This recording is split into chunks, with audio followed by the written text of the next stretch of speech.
Sorry for late post. দেরি করে post করার একটাই কারণ যে আমার ভীষণ শরীর খারাপ ছিল, তাই আর এডিট করে হয়ে ওঠেনি। তাই শরীরটা একটু ভালো হওয়াতেই বসে পড়লাম এডিট করতে। তোমরা আমার গলার আওয়াজ শুনেও বুঝতে পারবে যে আমি পুরোপুরি সুস্থ হইনি। যাই হোক, তো প্রথমেই আমরা দুই ভাই মিলে গোপালকে রাখি পরিয়ে দিলাম এবং তারপর আমরা দুজন দুজনকে রাখি পরিয়ে নিলাম। বেসিক্যালি বোন বা দিদি ভাইদেরকে রাখি পরায়, কিন্তু কি আর করা যাবে, আমাদেরকে কেউ রাখি পরায়নি, তাই ভাইয়ের মন খারাপ করছিল এবং আমি ভাইকে রাখি পরালাম। যতই হোক, এরকম একটা অনুষ্ঠানের দিনে শুধু শুধু বসে কাটাবো তা তো আর হয় না।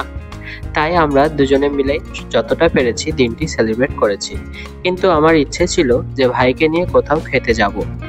তাই সেটা তো আর সম্ভব হবে না, কারণ আমাদের পুরো পরিবার, এমনকি আমার ভাইও শ্রাবণ মাস মেনে নিরামিষ খাচ্ছে, তাই আর বাইরে কিছু খেতে যাওয়া হয়নি এবং আমরা বাড়িতেই যতটুকু পেরেছি মজা করার চেষ্টা করেছি।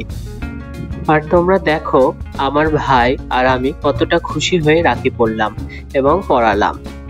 এই সামান্য একটু আয়োজনে আমার এই ভাই এতটা খুশি হবে আমি ভাবতেই পারিনি।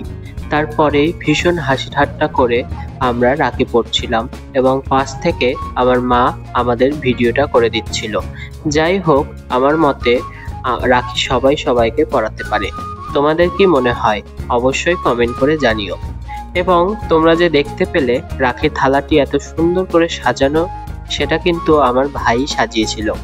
এইসব কাজের দিক থেকে আমার ভাই ভীষণ পারদর্শী। তারপরেই আমার ভাই আমাকে রাখি পরিয়ে দিল এবং সে আমাকে আশীর্বাদ করেছে দেখে ভীষণ হাসাহাসি করছিলাম।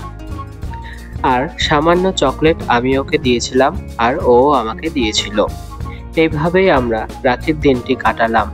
দেখা হচ্ছে নেক্সট ভিডিওতে। ততক্ষণের জন্য টাটা। Thanks for watching.